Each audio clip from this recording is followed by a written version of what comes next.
This meeting is being recorded. Hi, everybody. If you could mute yourselves, that'd be awesome. Make sure that you're still muted. Thank you for coming tonight.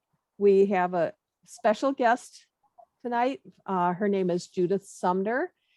She's a botanist. She's an ethnobotanist. Maybe she'll give us a quick little rundown on exactly what that means. She's taught extensively at college level and at botanical gardens. And she's got a great history, and she's very interested in history, but she's got a good history in history. She's very well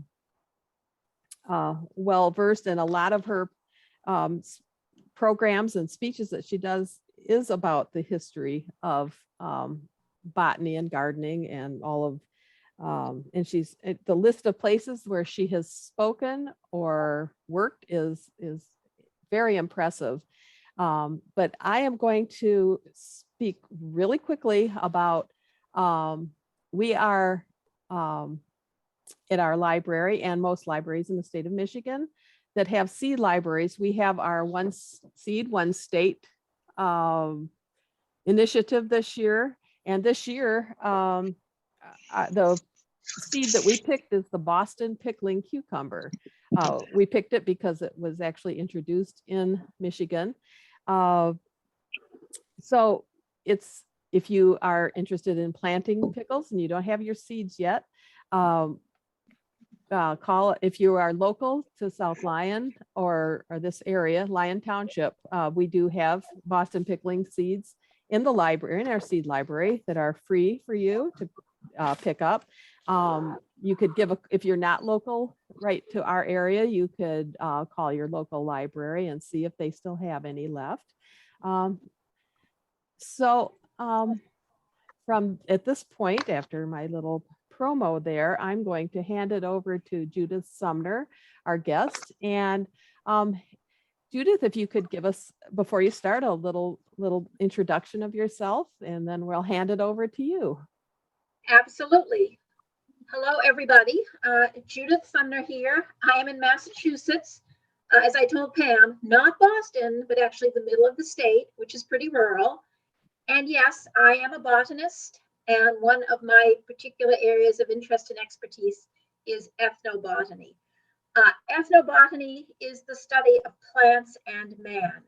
How do people interact with plants? A synonym for it is economic botany. Usually when we talk about ethnobotany, we're talking about local people, often in other countries. Economic botany would be plants that are producing economic crops in the US and Western countries. But the two fields, economic botany and ethnobotany, really merge. My interest in pickling is personal. My family is German, and my grandmothers both did a lot of pickling and had crocks of sauerkraut always available. And so a lot of pickling memories come from my own childhood. And I personally make a lot of pickles. We love pickles at my house, and we eat a lot of them, and my grandchildren like pickles. And so pickling will continue. Today's talk is going to be a combination of history, ethnobotany, and practical hints about how to become a pickling person, a pickler, I guess is the word, if this is not something that you have started doing yet. So I'm going to go ahead and do a screen share here so you can see my PowerPoint, and then we'll start the talk. And there we are, the science, art, and lore of pickling. And I also love quotations, and I sort of collect quotations on various topics. And you can see some of them here. I think one thing about pickling is that pickles often can save a really pathetic meal. And when you think back to what life was like in this country before there were refrigerators or freezers, and just think about what meals were like in the middle of the winter, when you had maybe a cabbage or some potatoes and some kind of salted gray meat, and you get all this fixed for dinner, and you have basically a platter of very mild tasting gray food. And what does that meal need? That meal really needs some pickles. And so even the joy of cooking in 1964, pickling remains a piquant and important method of food preservation. And the operative term there is piquant. Fanny Farmer. Pickles have given a lift to many a homely meal. Thomas Jefferson loved pickles. And I think you probably all know Aunt Sally and who that is. She did bear some of his children, and she was an experienced pickler. And I like the idea of comparing pickles to trout fish, because in fact, a good dill pickle actually has a coloration not unlike a trout fish. I like the quotation from Ethan Frome when they were having that little assignation, and Maddie set the table and took great care and had donuts and blueberries. And then I remember the incident with the beautiful red glass pickle dish that inadvertently was smashed. But during the meal, it contained Ethan's favorite pickles. And then, of course, pickles fix everything. And I actually have a little sign in my kitchen here in Massachusetts that says that. Definition of pickling. Oh, sorry. Pickling really is a chemical process in which we rely either on acid or salt, or a fermentative process that makes an acid. And that combination of acid or salt, or acid and salt, is what actually preserves the food that we pickle. Why does it preserve the food? Well, acid will stop the growth of microbes, bacteria, and fungi. Salt will stop the growth of microbes, bacteria, or fungi, and combined, they do the same thing. The word pickle comes from peckel, the Dutch word for brine. Many pickle recipes today actually do combine both vinegar, the acid, and salt. We'll talk a little bit about fermentation, what is also called lacto-fermentation. That is the process that is used to make sauerkraut and other fermented foods. This has become somewhat of a fad recently. So we'll talk a little bit about how that's done, but we're going to be talking tonight primarily about pickling in the classical sense, primarily based on vinegar and perhaps with the addition of some salt. How was pickling discovered? That's a good question, because so often we want to think of ancient people as working very, very systematically. Faced with the problem of food preservation, we almost like to think that they set up little home laboratories and systematically tried any liquid they could get their hands on as some kind of a solution in which to preserve foods. Nothing could be further from the truth. Ethnobotany and the discovery of really anything in ethnobotany, including medicinal plants, is a very haphazard process, relying largely on serendipity, just chance discoveries. What we think about pickling is that it was probably discovered independently several times in different areas of the world. And it was probably a serendipitous discovery. Perhaps there was a situation where some wine ended up on food, or food ended up suspended in wine, or maybe it was some wine that had become acidic because wine left alone, exposed to the air, will pick up bacteria that convert the alcohol to acetic acid, which is vinegar. And so there was some sort of just a chance event where wine that had become vinegary was somehow combined with food, and someone noticed that the food did not decay. And so that is probably what happened.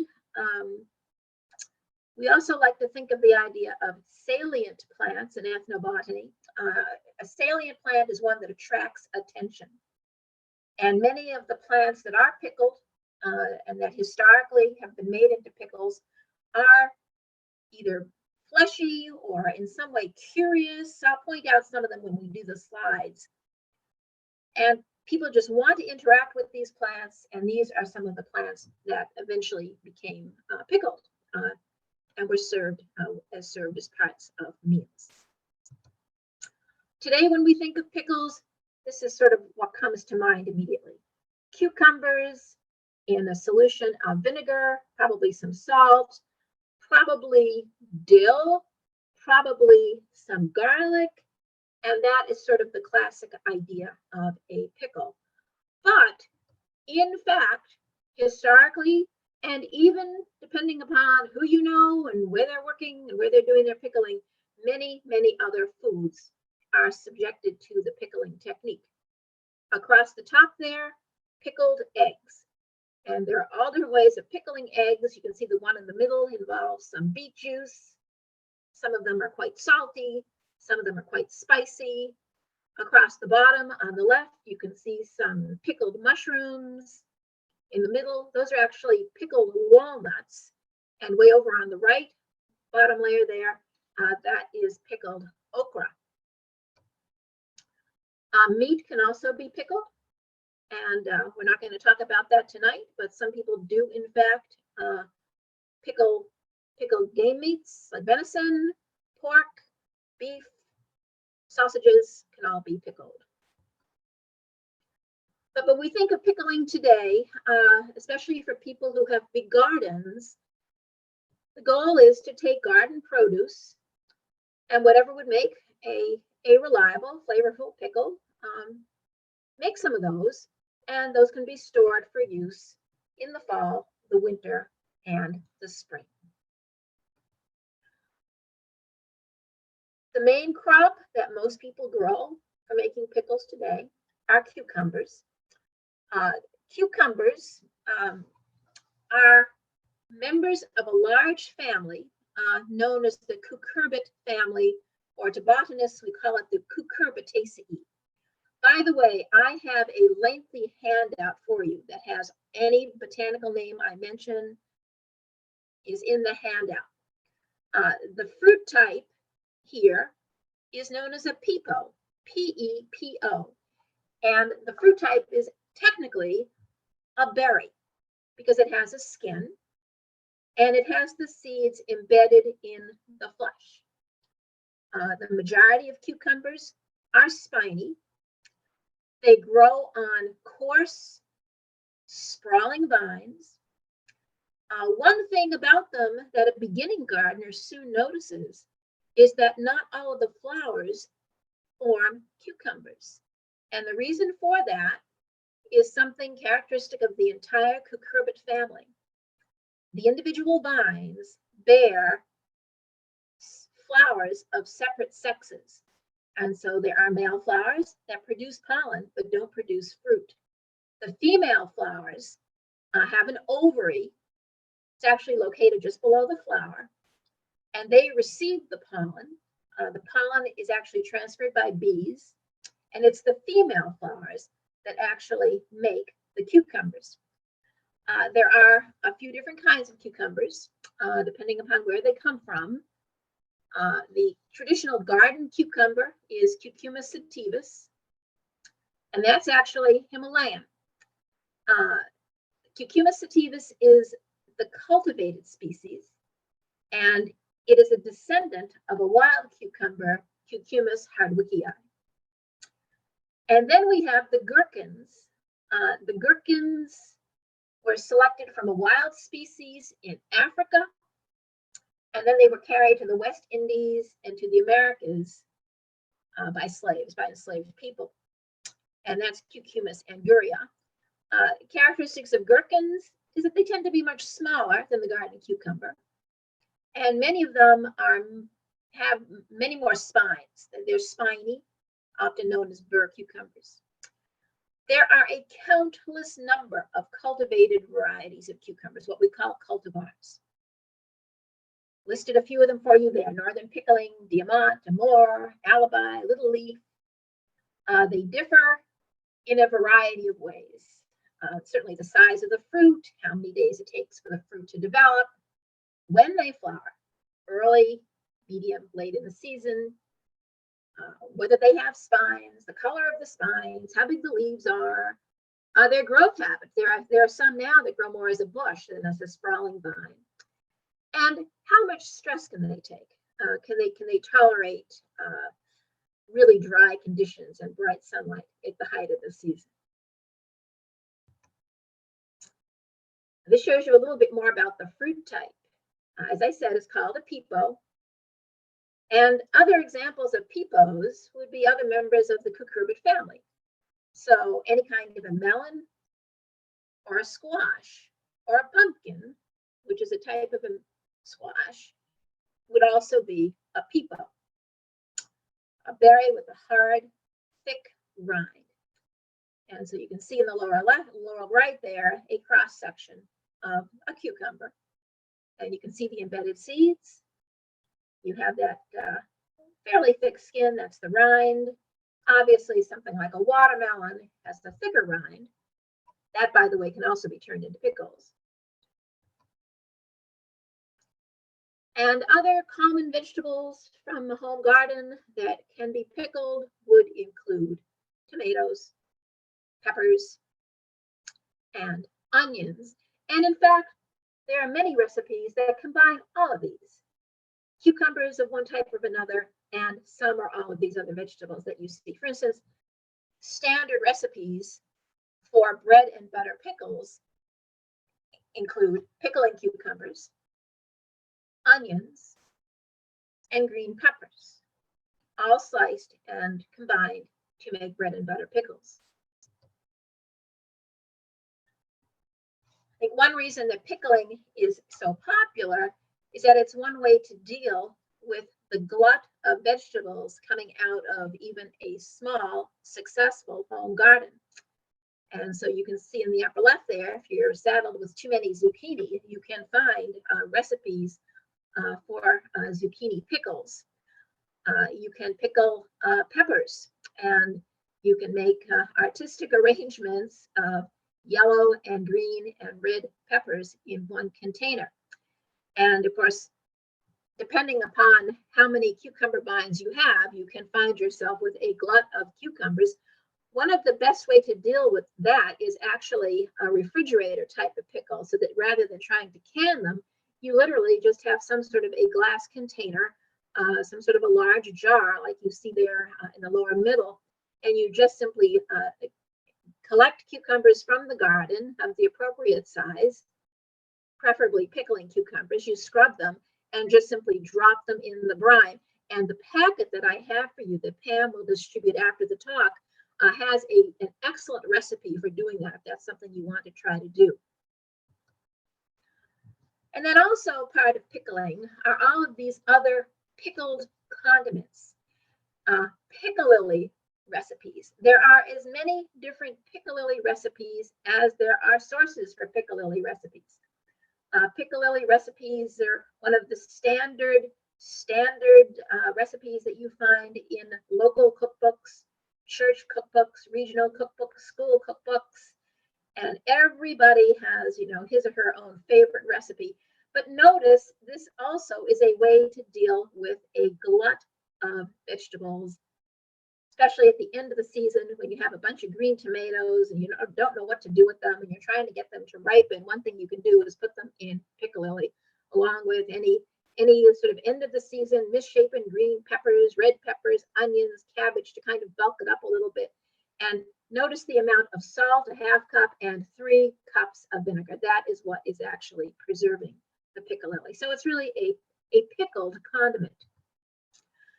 I want to talk a little bit about what is really going on with the vinegar. So let's just think back a little bit to middle school, junior high, high school, or college chemistry. We all learned something about the pH scale. The H there stands for hydronium ion, which is essentially a hydrogen that has lost its electron. It's also basically just a proton. You know, if you remember hydrogen has a proton and an electron. If you take away the electron, you're left with just the proton. The more protons you have in a solution, the more of these little H's you have that have lost their electrons, the more acidic the solution is. pH is measured using a logarithm, and I don't want to get into the whole logarithmic thing, but the scale goes from 0 to 14. Anything less than 7 is acidic. 7 is neutral. Anything more than 7 is basic. And the scale is geometric. So a solution of pH 5 is 10 times more acidic than a solution that is pH 6, which is 10 times more acidic than a solution that is pH 7. And that's how it goes. So in the presence of these H+ ions, hydronium ions, that is what really makes things acidic. And that is what is preserving the food. Bacteria and fungi, what we just call generally microbes, that would be normally breaking down food. These are the same microbes that break down dead leaves and other organic detritus out in nature. They are inhibited by the presence of these H+ ions. So that's the chemistry behind it. Did ancient people understand the pH scale? No, of course not. They just knew that it worked. This is just background information for us right now. Now, what is the source of the vinegar? Well, here in the New World, settlers began growing apples. Apples are really a species from Europe. And settlers arriving here in the New World from England brought with them apple seeds and probably even some cuttings or small apple trees in little buckets, something like this. They established them here in the New World and soon realized that apples grow better here than they ever grew in their native habitat. And apples can be converted to cider. And then cider, if you leave it alone, just open to the air, will be exposed to acetic acid bacteria. And it's the genus Acetobacter. These bacteria are just floating around. So if you have cider and you let it become a little bit alcoholic by allowing yeast to fall in it, or it isn't pasteurized, and then eventually you leave it open to the air, the acetic acid bacteria fall in it and will convert the alcoholic cider to vinegar. And that is what is going on here. So the possible sources of vinegar are, first of all, wine vinegar. And this was known in Europe. Wine vinegar would be basically anything that you can turn into wine. So we'll say grapes. Grapes can be smashed and you filter out that juice, and that juice will begin to ferment. Why does it ferment? Because there are wild yeast all over. And one of the most common places where yeast grow in nature is on the skin of fruits.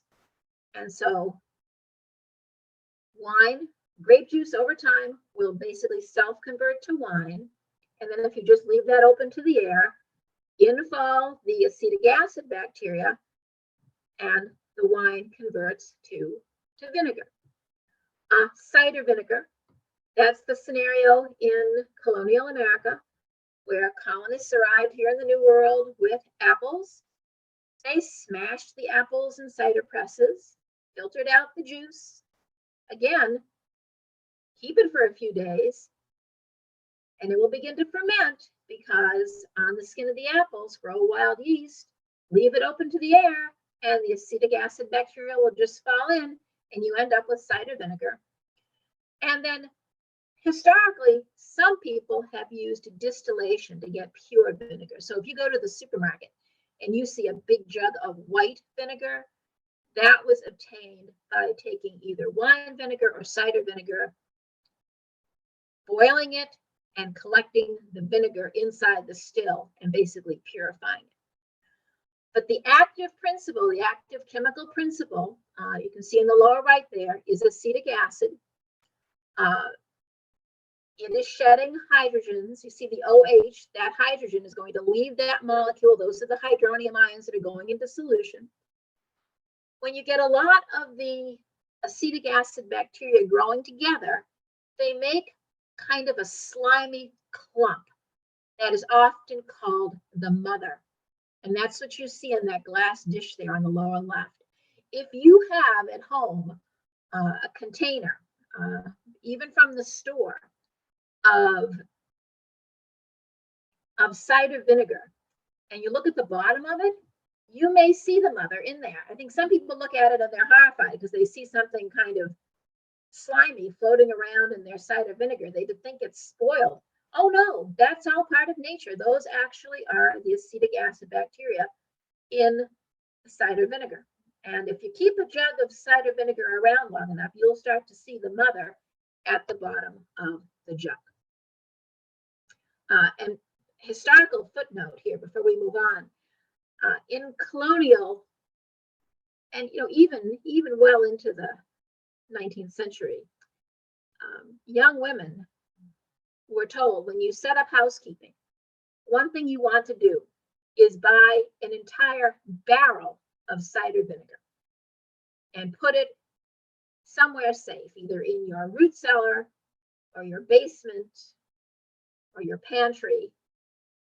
And this barrel of cider vinegar will last you for your entire married life, because every time you take out some of the vinegar for various household uses, you would add some sort of liquid back to the barrel.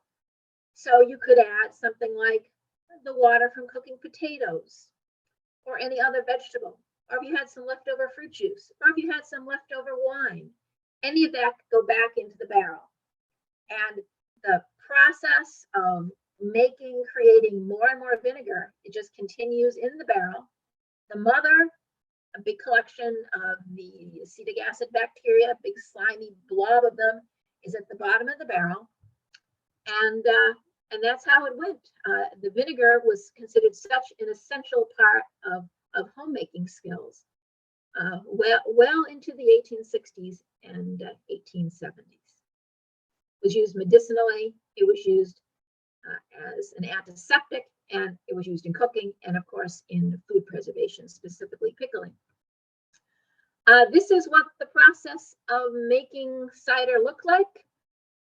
Most of the apples that were grown were honestly not that good for eating.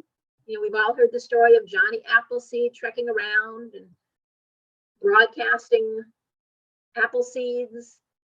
Most of those were not beautiful cultivated apples. A lot of them were wormy, damaged, asymmetrical, not really attractive for eating out of your hand, but perfect for putting through a cider press. And during a time in colonial America when water was not always known to be pure or clean, or maybe the water just ran through a field with cows in it, cider was often the preferred beverage because it was clean, because of the ethanol. The slightly fermented cider would have some alcohol in it that would kill any microbes. This is what the yeast look like. As I said before, yeast are growing in nature on the skins of fruit. What do they get from the fruit skin? Well, there's a waxy layer on fruit skin, and they're living on the wax, and they're able to get a little bit of sugar and a little bit of water from the epidermis of the fruit. And this is simply naturally where yeast occur.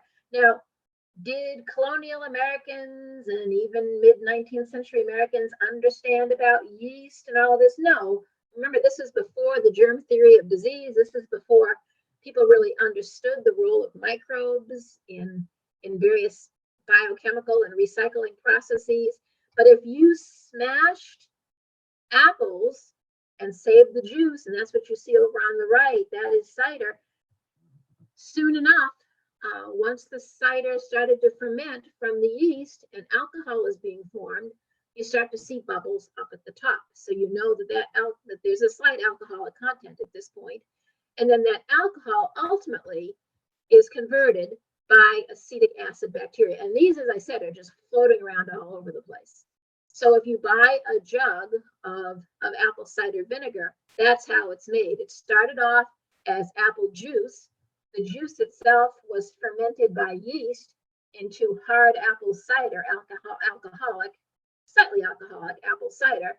And then in come the acetic acid bacteria and actually convert the alcoholic cider, the hard cider, to apple cider vinegar. If we look at pickling recipes, there are also many herbs and spices that show up. And I think a rule of thumb is the more historic the recipe, the more different herbs and spices that we see in it. And especially if you look at 19th century cookbooks, it looks as if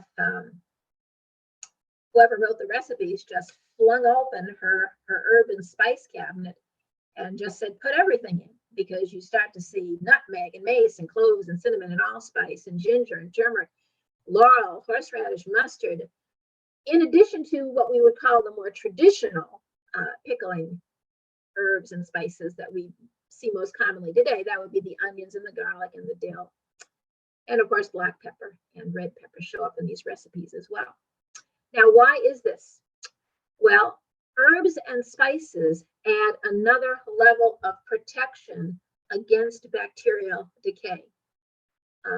At home, you probably have some kind of a drawer or a cupboard or a rack where you keep your herbs and spices. Next time you look at it, just stand there and gaze at all of those herbs and spices that you have in their respective jars and think of this. Every single one of them has antimicrobial properties. Every single one of them kills one or more bacteria or fungi. They really are remarkable plants that have a variety, depending upon the species, of either essential oils, and that's true for all of the members of the mint family. It's true for ginger, it's true for bay laurel. Those all have essential oils. The various mustards have mustard oils. And then the red peppers have compounds known as capsaicinoids. And all of these categories of essential oils, also known as terpenes, mustard oils, capsaicinoids, and there are some other categories as well, have antimicrobial properties. So if you're pickling and you want those pickles to really last, and especially if you think back to colonial 18th century, 19th century kitchens, where women may not have known the exact pH, in fact, not that they may not have known, they did not know the exact pH of their vinegar. They didn't know really how strong the vinegar was. Maybe they could taste it. An experienced housewife maybe could taste it and tell. But adding some of these herbs and spices would basically reinforce the antimicrobial properties of the vinegar that they had available. And so just think about that. I just urge you to think about the history of herbs and spices. And I think an interesting correlation in ethnobotany is the warmer areas of the earth are often the areas where the food is spicier. And why would that be? I think through trial and error, people learned that if you are close to the equator and you want your food to last, really add a lot of herbs and spices to it. And that tends to prolong food longevity and prevent foodborne illnesses, basically spread through spoiled food. Probably the two most popular herbs in modern pickling recipes to add to the vinegar and salt solution would be dill on the left and either onions or garlic. Those happen to be onions that you see there on the right. And both of them have antimicrobial properties as well, particularly onions, In fact, if you go back in the history of onions, they were even used in surgical dressings for wounds during both World War I and World War II, because they can kill so many bacteria, including Staphylococcus. Another huge advance in food preservation came with the work of Nicholas Appert. He was a microbiologist who actually worked for Napoleon and did most of his work in the second half of the 18th century. He was tasked with developing a way to preserve food without refrigeration. Food then could be brought with the Napoleonic armies on their different trips and treks. And the system that Appert developed, we now call canning. And so the idea that food could be put inside a metal can and then hermetically sealed and heated to kill any microbes that could cause food spoilage. It's amazing because he really did not know about microbes, but he simply discovered that if the can of food is heated for a prolonged period and also subjected to pressure at the same time, food spoilage is drastically cut down. And so this is what led to the whole idea of canning food in jars. So Appert used metal cans, but the home cook by the middle of the 1800s in this country used jars instead. And these are of course the classic ball mason jars. They were patented in 1858, and you could pack them with any food you wanted to preserve. It could be fruits, and some of them were made with a very large mouth, like that one in the upper left. And you could put in an entire pickled peach if you wanted. Just depended on the type and the size that you desired to use. The older types had the bale wire, and you had to use the rubber circle there with it. Then there were some types that were made with a zinc lid. You can see those at the bottom. That was glass lined. And this was a tremendous advance, because rather than having pickles just bobbing around indefinitely in a brine of vinegar and salt, you could actually leave them in the brine overnight or for a period of several hours, and then put them in the jar and heat them. And now the pickles have become inert, and now they can just be kept on the shelf. And you have basically an inert, I don't want to say permanent, but a semi-permanent food source, one that certainly would last a couple of years until you needed them. And this is the method today that we call short brine pickling.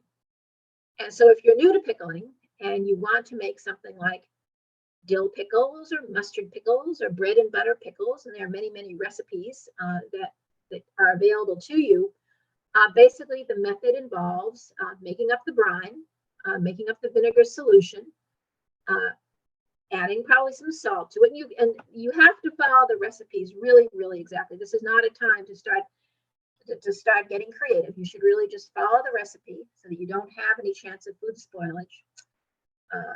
Adding maybe some garlic or some dill or some combination of these things, maybe onions.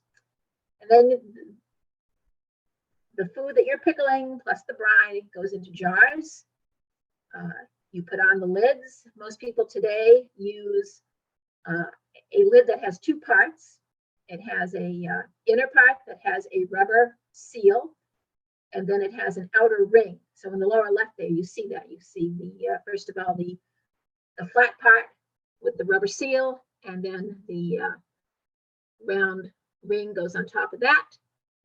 And then these go into a hot water bath, which is basically typically a large enameled kettle. If you buy one, it will come with a rack. You want to make sure that the water is over the tops of the jars, and you follow the instructions very, very precisely. When I do this, I like to make pickles in pint jars. That seems to work well for my family. And I process the pint jars for 15 minutes in a hot water bath canner. And you can find the entire method described in something like the ball manuals, which you can buy typically at the hardware store, or the USDA website. If you Google USDA pickling, they also will walk you through. And they actually have some ebooks that you can download as PDFs that give you the very, very precise timing and how to do this correctly to make sure that you don't get any food spoilage. The other type of pickling that is out there is long brine pickling, also known as fermentation. And this is what results in sauerkraut. So in sauerkraut, you basically shred cabbage, you layer the cabbage with salt, and the salt is always non-iodized. That goes for any kind of pickling. You buy pickling salt, which is non-iodized. And so you get these layers of shredded cabbage and some salt, shredded cabbage and salt. People often like to do this in some sort of a crock. If you do it in a crock, you want to make sure you know the provenance of the crock. If it's an old crock, I'm saying don't use it because of the possibility of lead in the glaze. And as the fermentation moves forward and as you start getting acid buildup, you don't want to accidentally start leaching lead out of the glaze from some old crock. So either do it in a large glass jar, don't tighten the lid because you don't want an explosion, or a new crock, a crock that has been sold specifically for pickling. What happens in the case of sauerkraut is that on the leaves of the cabbage that you shredded, you have lactic acid bacteria. That is their natural habitat. They will start converting the sugars in the cabbage and the cabbage juice that's going to be released from the salt. And they start converting those sugars into lactic acid. And that over time preserves the cabbage. And that is what makes sauerkraut. Now, fermentation has become extremely popular beyond just the process of making sauerkraut. You can see lactic acid in the upper right there. You can see the lactic acid bacteria and the final product of sauerkraut in this slide. There's been a huge body of recent literature about fermentation. I like that little cartoon from the New Yorker. She's fermented every food in the entire kitchen. I'll tell you why I am not too wild about fermentation myself. In fermentation, and it's something I don't do, I'm personally leery of it, with the exception of sauerkraut. But if you do fermentation, you basically have a microbial situation that is ongoing. The microbes are continuing to work. If you get contamination from mold in there, you might not necessarily know it. And a lot of molds are fungi, produce highly carcinogenic compounds known as aflatoxins. In fact, molds are known for producing carcinogenic compounds. And I think that's why I tend to be a little bit suspicious of fermentation. I personally make either pickles in the refrigerator, which are not fermenting, or I use hot water bath, the short brine method. They stay overnight in the brine, and then the next day, any fermentation that has started is stopped because the pickles are processed in boiling water. I should say a little bit about botulism. If you follow the instructions for pickling, you should not have any problems with botulism. But I think anybody who is a new home canner needs to know a little bit about what causes botulism and how to avoid it. So in the lower right there, you can see a large asymmetrical cell. That is a soil bacterium, Clostridium Botulinum. It's asymmetrical because it contains a large spore. That spore is resistant to high temperatures alone and only can be killed by a combination of heat and pressure. These cells, this bacteria makes probably the most potent nerve toxin known. 1 gram can kill 1 million mice. It is not something you want to ingest. Usually we think of botulism associated with non-acidic canning, and that sort of canning needs to be done with a pressure cooker, which will kill the cells of these Clostridium cells. You can see some of the symptoms. The problem is, once you have the symptoms, there's often no way to save the person who has botulism poisoning. And so this is why we always say, follow the instructions very, very precisely and use commercial vinegar with a known pH rather than trying to make your own vinegar from wine that is being fermented by acetic acid bacteria. I want to switch gears a little bit and talk a bit about some historic recipes for pickling. And if you're interested in historic cookbooks, you can find so many of these now on the internet. And I have a list of them in the handout for you. The one on the left is often described as the first American cookbook by Amelia Simmons. And she has, late 1700s, had pickling recipes in that book. The Virginia Housewife on the right by Mary Randolph. She had pickling recipes in that book. She was a cousin of Thomas Jefferson. And The American Frugal Housewife by Lydia Child. Pickling recipes in that. And The Good Housekeeper by Sarah Josepha Hale on the right. That was seen as sort of a high-class cookbook compared to Mrs. Child, who was trying to sort of eke out a living on a farm, I believe, in Vermont. But all of these have long sections on pickling. I don't suggest necessarily following the recipes, but they make very interesting historic reading. If you're interested in the history of pickling, this is a book that I wrote that came out about 15 years ago, American Household Botany, A History of Useful Plants. It actually won the American Horticultural Society Book Award the year after it was published. And there's a lengthy chapter in this book on pickling and the history of pickling from colonial times up to about 1900. Some of the foods that early American colonial housewives pickled were not exactly what you would expect. Everybody knows what a barberry is. The barberries that we often grow now as garden plants or as hedges are an Asian barberry. This is a European barberry that was actually pickled. It was grown, it was pickled very, very commonly. It looks a lot like cranberries. So those are pickled cranberries on the lower right. Barberries resembled cranberries. They were a little bit more ovoid, a little bit more elongated. People grew a lot of these and pickled them until it was discovered that the shrubs are an alternate host for wheat rust. And you can see wheat rust there in the lower left. And at that point, all of these barberries were removed and killed. But this was a common pickled fruit that was often used on meat platters. So you can just imagine a nice piece of gray meat sliced in the middle of the winter. And what are you going to do to liven that up? Make a beautiful ring of these pickled barberries around the outside of the platter. This is another very curious plant that was pickled. This is Martinia. The old cookbooks refer to them as Martinos.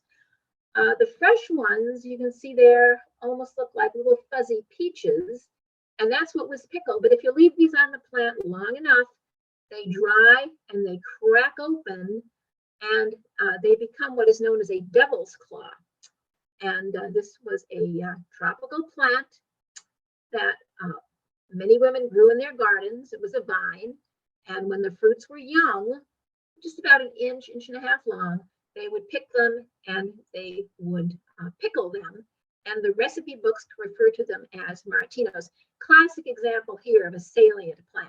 so strange, so fuzzy, so odd. You just want to go and touch it and interact with it. Another plant that was widely pickled were mangoes. And you can just imagine port cities, coastal areas, sailing ships coming in with huge numbers of mangoes on board. There are just so many of these that you can eat fresh. And then women started pickling them. So you slice open the mango. In it, you find this huge fibrous seed that was scooped out, leaving a cavity. And then that cavity was filled with whatever available herbs and spices you had. So it could be, you know, anything from onions to slices of cinnamon bark to cloves, whatever was available. Then the mango was reassembled, put back together. Some women actually tied them together and then floated the stuffed mango in vinegar. And this became so popular that to mango actually became a verb. And there are recipes for mangoing other fruits, everything from peaches to green peppers, bell peppers, red peppers, anything with a cavity in the middle that could be filled with herbs and spices, and then the intact fruit reassembled and floated in the vinegar brine. Nasturtium seeds were often pickled, and they were a sort of a way to substitute for caper seeds. And nasturtiums were grown around doorways, and then the little seeds were taken and they were pickled. Okra was pickled very commonly, upper left. And then the citron melon is another interesting plant. A citron melon is really a variety of a watermelon in which there's no red flesh, that you have really just the white flesh, which is, you think of it really as part of the rind in a watermelon. And this was divided up into chunks and pickled, similar to the watermelon pickles that some people make today. In Victorian times, pickles were so popular, especially homemade pickles. Victorian times were a time of food adulteration. This predated the Pure Food and Drug Act of the early 1910s. And women prided themselves in making their own pickles, which they knew were unadulterated, made from wholesome materials. And Victorian homes often had elaborate servingware for pickles on the table, various casters, colored glass, different forks with elongated tangs there that could be used for spearing the pickles up out of the casters. During both World War I and World War II, there was a lot of pickling done. You could can them at home. The idea was to have a home food supply for American families so that food could be sent abroad to both countries and to the needed food and also to the troops. And so pickling was really revived during both World Wars, I and II. The problem was that getting your hands on one of the canners could sometimes be troublesome, especially if you were not doing pickling, but you were trying to preserve non-acidic fruits and vegetables. The canners were somewhat at a premium during both World War I and World War II. During World War II, pickles actually were rationed, and I think about 40% of all the pickles made in the US were sent abroad to the troops, and average civilians at home first had ration books and were confined to what was available in the stores, and then had to supply the appropriate number of coupons from the ration book to support the purchase. And so it was a complex system of having to find the foods available and then manage the ration points so that you actually could purchase the foods. And a lot of home canning during World War II, including pickles. women were very proud of the canning that they did. And I thought I would mention one other interesting use of cucumber vines during World War II. I was actually in England. As you know, England was extensively bombed during World War II. Germany bombed England, and many people spent the nighttime in shelters. And you can see the reconstruction there on the left of an Anderson shelter. And notice what's growing on it. There are nasturtiums in orange. And then you can see the large leaves there of squash and cucumber vines that provided natural camouflage for these outdoor shelters. You can see what they look like there on the inside on the lower right. That one is covered with sandbags. The more conventional method was you got the 14 pieces of corrugated metal, excavated down a few feet, assembled them, and then you took garden soil and packed about 14 inches of dense garden soil on top of the roof and the sides of the Anderson shelter. There was concern that German fighter planes from the sky would see the naked soil and drop bombs on it, and to provide some sort of quick growing camouflage, a lot of gardeners, after they installed their Anderson shelter, planted cucumber and squash vines especially. And these they grew quickly, and they covered up the naked soil. If you're interested in particular in World War II, this is my most recent book, Plants Go, oh wait, something just happened there. This is my most recent book, Plants Go to War, and it covers quite a bit on food preservation, food supplies, food security and insecurity during World War II. Pickles are a vernacular food, by which I mean they are a food that is very popular with local populations and ethnic groups, and a food that continues to evolve. And so over time, if you sort of keep your eye on the popular press, you'll see things like these Christmas pickles, which are actually colored with Kool-Aid. One thing that's interesting about pickle recipes is that sometimes, almost like quilt recipes, a particular recipe or method of making pickles would appear in one part of the country and then just overnight get disseminated across the country. And no one can necessarily explain exactly how or why. But pickling and pickle recipes continue to evolve. There are freezer pickles. There are Kool-Aid pickles. There are different types of these Christmas pickles. And see, again, the main thing is just to follow the instructions and have a reliable source. And if you ever wonder about a pickle and whether it's going to be safe to eat, don't can it. Go ahead and make it. Don't can it. And instead, just keep it in the refrigerator. And that will be perfectly fine.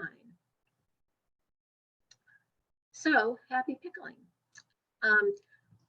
We'll take a quick look at the packet that I gave you. Okay, so I'm going to let's see, get out of this screen share and open up, do something here. Let's see, I guess I'll stop. Let's see, new share screen. Let's see here. Let's see here, pickling packet. Okay.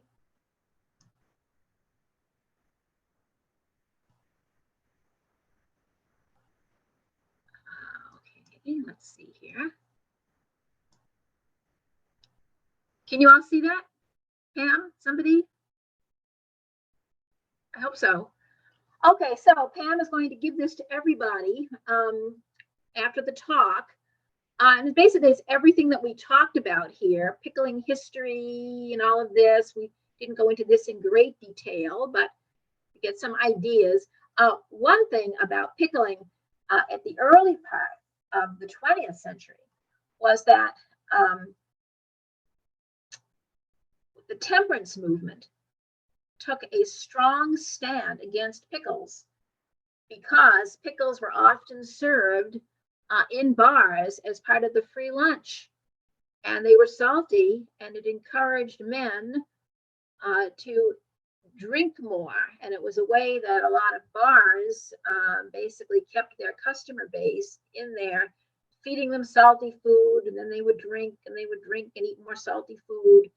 And that was considered, that was a social issue, eventually resolved by the temperance movement. Oh, this is all the background that we discussed. Cucumber botany, types of pickling. Here we are.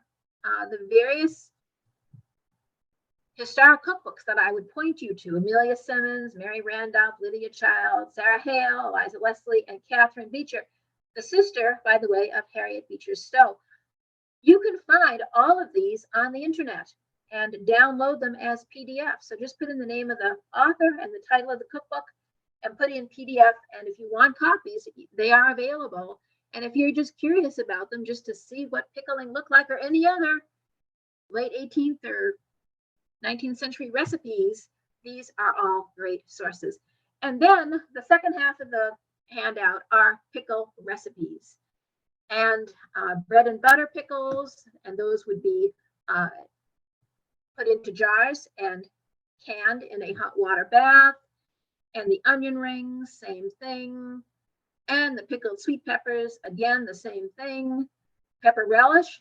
This is one of these recipes where you're cleaning out the garden and you got a bunch of peppers, you don't know what to do with them, and a bunch of onions.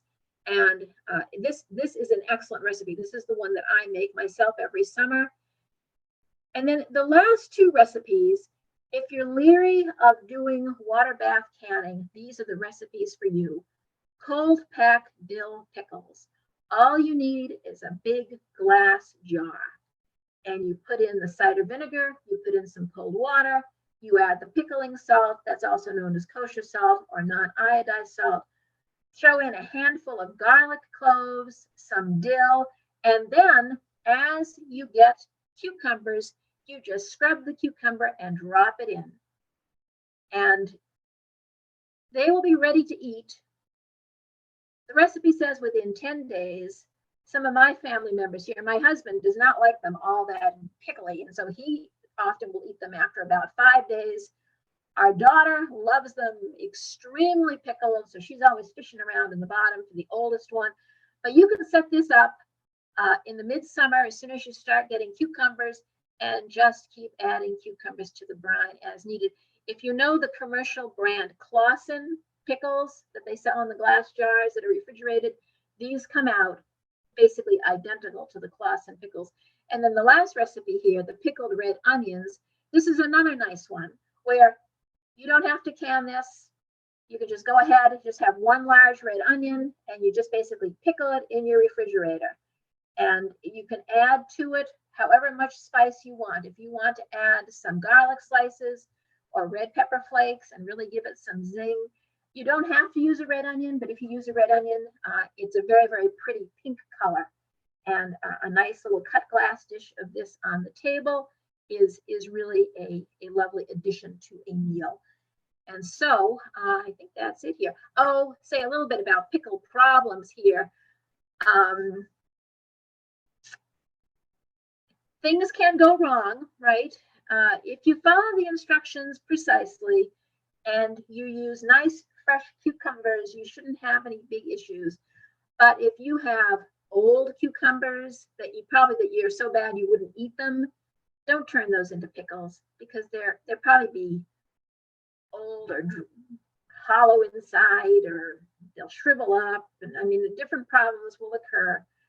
Discolored pickles, if you have a lot of minerals in your water, that can be an issue. And you always want to make sure you use the pickling or kosher salt because the iodine actually can discolor pickles.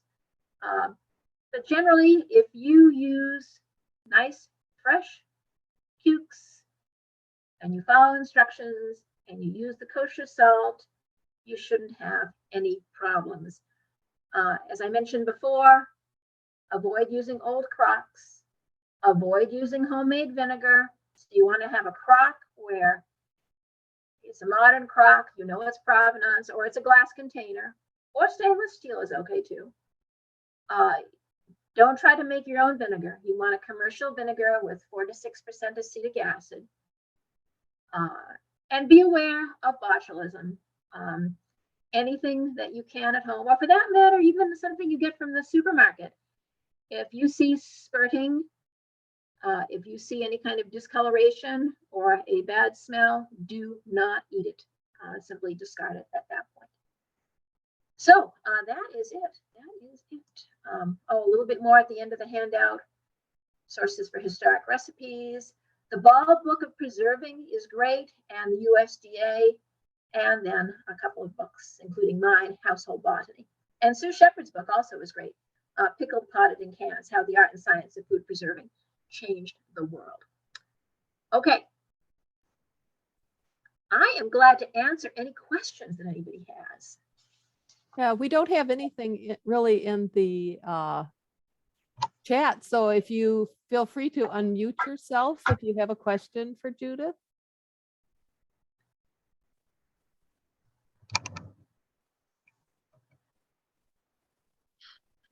Anyone? Hello, everybody. Are you out there? Maybe you answered all their questions already. I would like to hear who is pickling? Who out there is pickling? I am not. You are not? No. Do you want to, though? I'm a little scared of it because I grew up in the era in this part of the woods where a bunch of people died from homemade salsa at Trini and Carmen's a few years ago, many years ago. So it does scare me. But my question to you is, I'm going to try it. What makes the pickles really sour, like the old sour tomatoes my mom used to do? I don't have her recipe and I don't have her anymore, but I would love to make the old, like you get at a good deli when they slice them up and put them on the table. So these are green tomatoes. Yes. And they are extremely sour. It must be a recipe with a lot of vinegar. So it's just. I have never made pickled green tomatoes. When I was a child,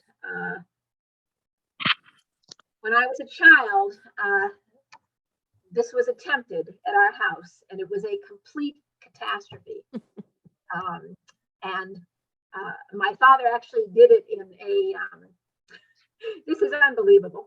He actually did it in an old pottery umbrella stand. God only knows what was in the glaze of this thing. And the tomatoes rotted.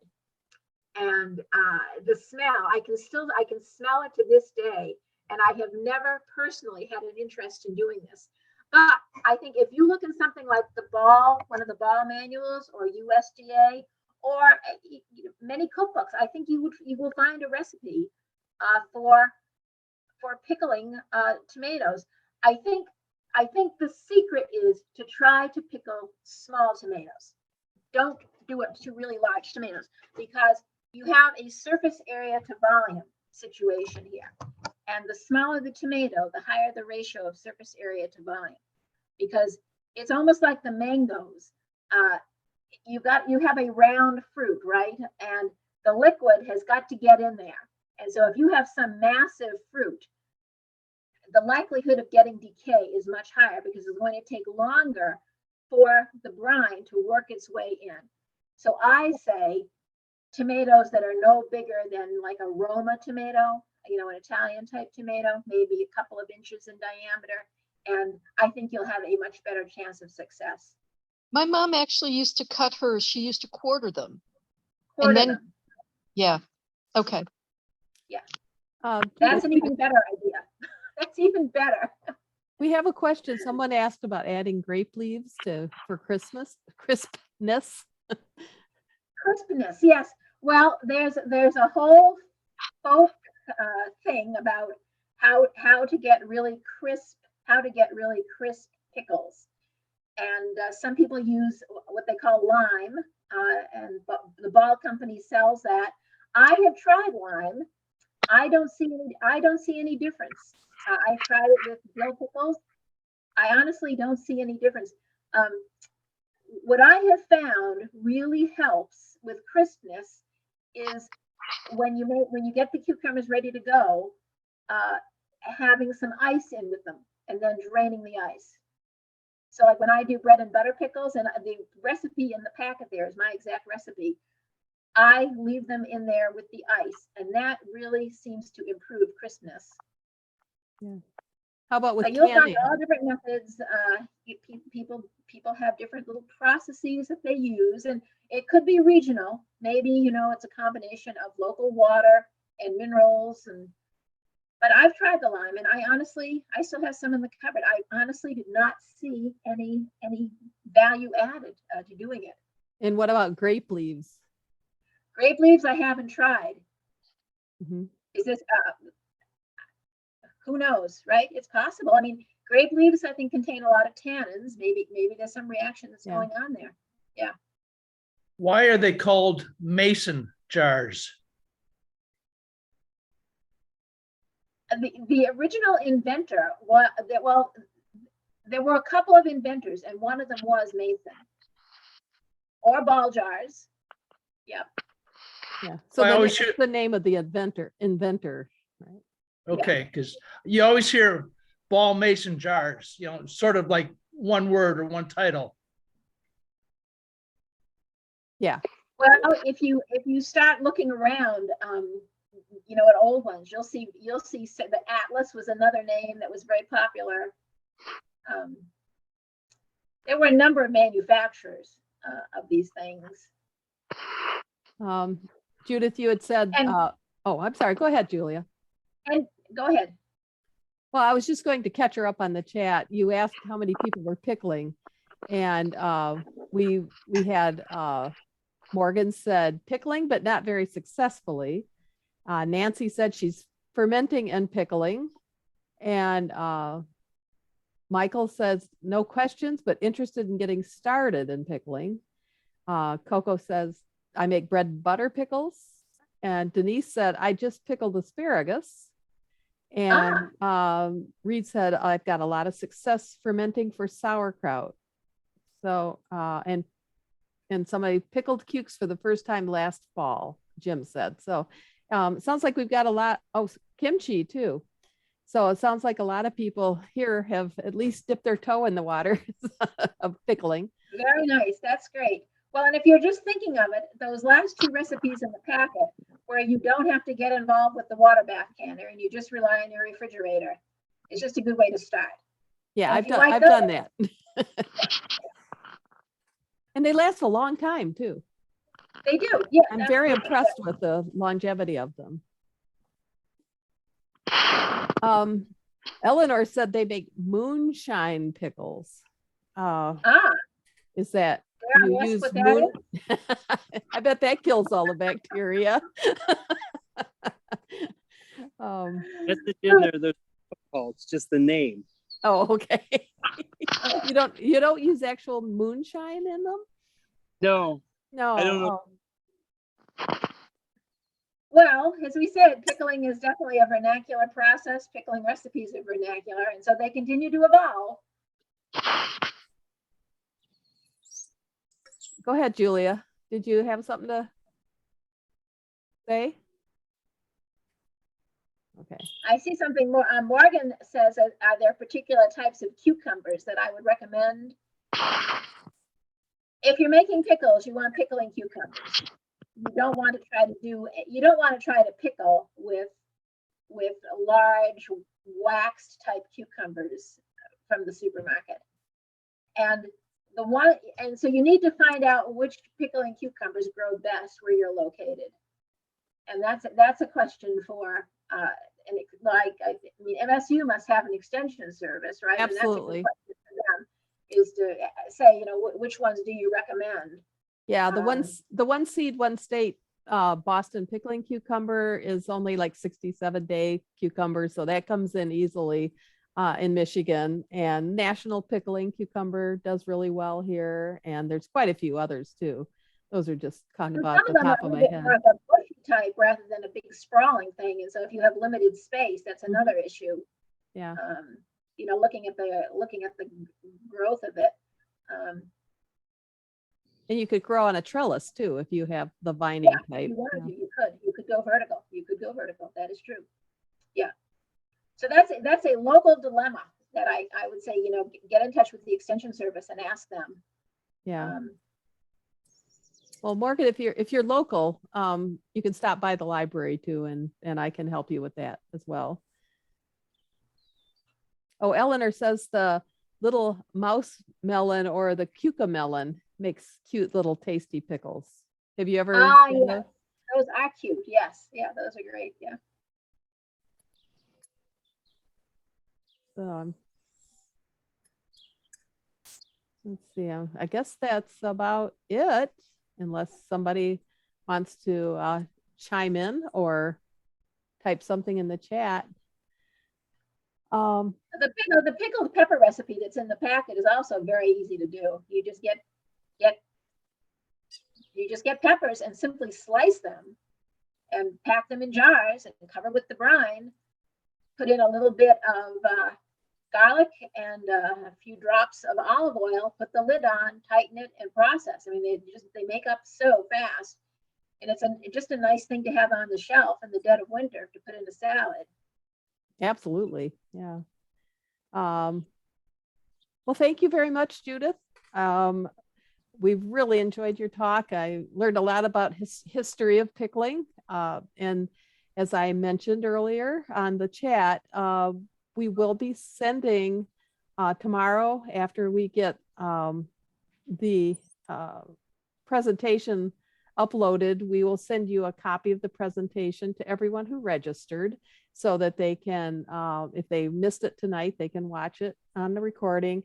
And then I'll send out all of her reference materials that she sent, and it's in a PDF file. So you could look forward to seeing that in your inbox tomorrow, hopefully tomorrow, unless something goes wrong, but I think we're pretty sure. Oh, we said thank you from Ann Arbor, from Coco. We've got Morgan says thank you, very interesting. Julia says thank you, looking forward to the reference materials. Denise says thank you. So absolutely. And thank you all for coming and sharing this presentation with us, and we're very glad to see you all. And thank you, Judith. We really appreciate you. Thanks for inviting me. We've got one up there. So What does that say? Oh, thank you. thank you. So I'm going to go ahead and end the program, but thank you so much, everyone, for coming, and thank you so much, Judith. And we'll look forward maybe to having you back sometime. Okay. Thank Good you. night, everybody. Good Bye-bye. night. Good night. Good night. Yeah. Good night. Night.